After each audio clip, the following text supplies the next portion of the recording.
जहाँ जज्बा होता है वहाँ मुश्किलें दिखती नहीं हैं और मंजिल वही पाते हैं जो रुकते नहीं हैं।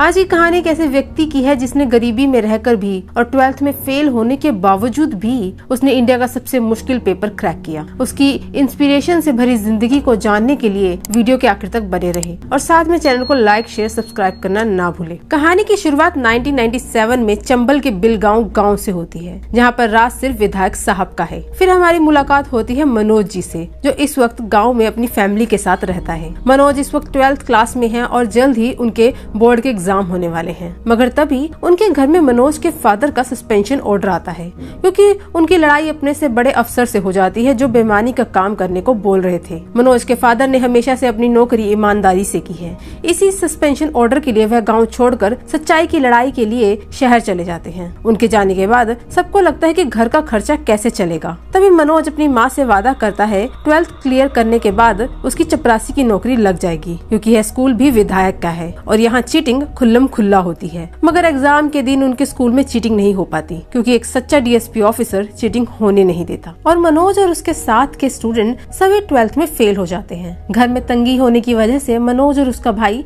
टेम्पो में सवारी इधर से उधर पहुंचाने का काम शुरू करते हैं। मगर तभी यह खबर विधायक तक पहुंच जाती है और वह इनका यह टेम्पो बंद करवा देता है, क्योंकि विधायक अपनी बस गाँव में चलवाता है। मगर तभी मनोज के भाई की लड़ाई विधायक के आदमी से हो जाती है। इस वजह से पुलिस उसे लॉकअप में बंद कर देती है। मगर मनोज सच्ची डीएसपी से मदद मांगता है, जो पुलिस स्टेशन जाकर उसके भाई को लॉकअप से रिहा करवा देता है। डीएसपी की ताकत और ईमानदारी देखकर मनोज भी उसके जैसा बनने का सोचता है। डीएसपी उसे एडवाइस देता है कि अगर मुझ जैसा बनना है तो चीटिंग छोड़नी होगी। फिर उस डीएसपी का ट्रांसफर हो जाता है। मगर मनोज को डीएसपी की बात दिल में छू जाती है और वह पूरे सच्चे मन से 12th के बोर्ड एग्जाम्स की तैयारी करना शुरू करता है। मनोज के साथ के बच्चे चीटिंग करके 12th फर्स्ट डिवीजन से क्लियर करते हैं, मगर मनोज अपनी मेहनत से 3rd डिवीजन से 12th क्लियर करता है। इसके बाद आगे की पढ़ाई के लिए शहर चला जाता है। इधर गांव में मनोज की मां अपनी गायें बेचकर और मजदूरी करके अपने बेटे को बीए कराती है। जब मनोज घर वापस आता है तब बताता है कि डीएसपी की तैयारी के लिए ग्वालियर जाना पड़ेगा,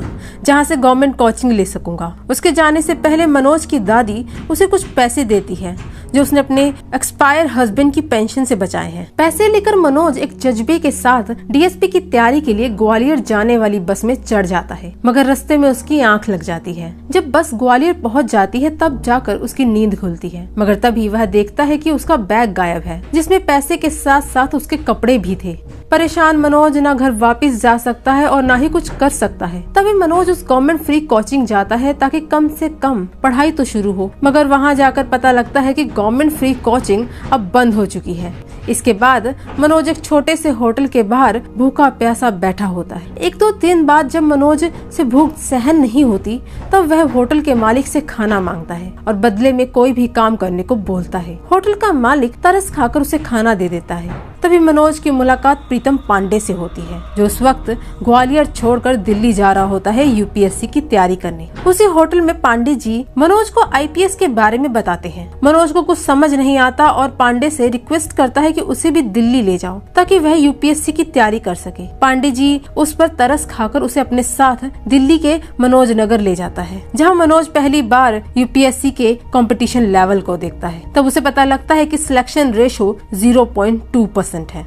वहीं पर पांडे और मनोज की मुलाकात गौरी भैया से होती है, जो इस वक्त अपना लास्ट अटेम्प्ट का इंटरव्यू देकर आए हैं और साथ में नए एस्पिरेंट्स को गाइडेंस प्रोवाइड करते हैं। मगर लास्ट अटेम्प्ट में भी गौरी भैया का सिलेक्शन नहीं होता। इस बात पर सभी लोग बहुत दुखी होते हैं, मगर वे मनोज को गाइडेंस देना नहीं रोकते। इधर पांडे गौरी भैया का साथ छोड़कर उस साल के टॉपर नवल के ग्रुप में चला जाता है। इधर मनोज दिन भर लाइब्रेरी में काम करता और रात भर वहीं पर पढ़ाई। गौरी भैया रीस्टार्ट नाम का एक छोटा सा टी स्टॉल खोलते हैं और साथ में फ्री में यूपीएससी की गाइडेंस देते हैं, ताकि उनका कोई स्टूडेंट ही उनके सपनों को पूरा कर सके। पहले अटेम्प्ट में मनोज का प्री भी क्लियर नहीं होता और वह इस बात से बहुत दुखी हो जाता है। गौरी भैया मनोज को फिर से हौसला देते हैं। 1 साल फिर से लाइब्रेरी में काम करने के बाद वह 2nd अटेम्प्ट में अपना प्री क्लियर कर लेता है, मगर पांडे जी इस बार फिर से फेल हो जाते हैं। तभी पांडे जी की मदद से मनोज की मुलाकात नवल से होती है, जो उस पर तरस खाकर बस यह बोल देता है कि कोई अगर मदद चाहिए हो तो बताना।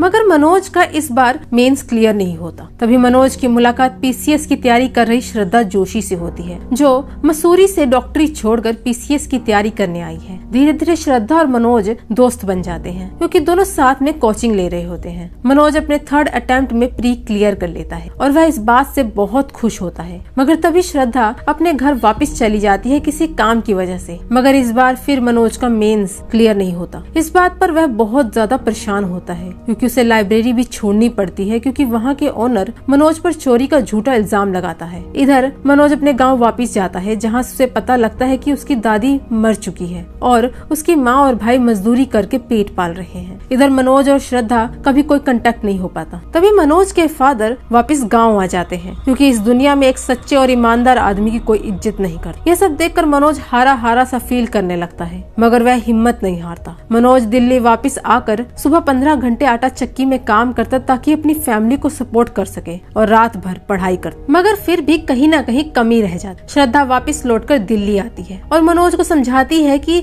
यह लास्ट अटेम्प्ट है, उसे पूरा कंसंट्रेशन पढ़ाई पर देना चाहिए। गौरी भैया और श्रद्धा के कहने पर मनोज सारा काम धंधा छोड़ देता है और गौरी भैया फाइनेंशियली मनोज को सपोर्ट करते हैं। तभी मनोज नवल से मिलता है, जो उसे पेपर अटेम्प्ट करने का तरीका बताता है। फिर क्या था, मनोज अपनी तैयारी में जुट जाता है। मनोज पहले प्री क्लियर करता है और फिर मेंस। इधर श्रद्धा भी प्री, मेंस और इंटरव्यू क्लियर करके डिप्यूटी कलेक्टर बन जाती है। मगर अभी भी मनोज का इंटरव्यू बाकी होता है। मनोज अपने इस इंटरव्यू के लिए काफी नर्वस होता है, क्योंकि उसका यह लास्ट अटेम्प्ट है। मगर मनोज इंटरव्यू में पूरी सच्चाई और ईमानदारी से सारे जवाब देता है कि कैसे एक डीएसपी की ईमानदारी से प्रभावित होकर चीटिंग का रास्ता छोड़कर सच्चाई के रास्ते में चलना शुरू किया। मनोज को लगता है कि उसका इंटरव्यू सही नहीं गया, क्योंकि उसके सामने बैठे ऑफिसर का रिएक्शन सही नहीं होता, इसलिए उसका सिलेक्शन नहीं हो पाएगा। मगर 2 महीने बाद जब रिजल्ट आता है, तब मनोज एक अच्छे रैंक के साथ आईपीएस ऑफिसर बन जाता है। उसके आईपीएस ऑफिसर बनते ही पूरे परिवार में खुशी का माहौल जग जाता है। आईपीएस बनने के बाद वह डीएसपी से मिलने जाता है। डीएसपी उसकी सक्सेस देखकर प्राउड फील करता है। आखिर में मनोज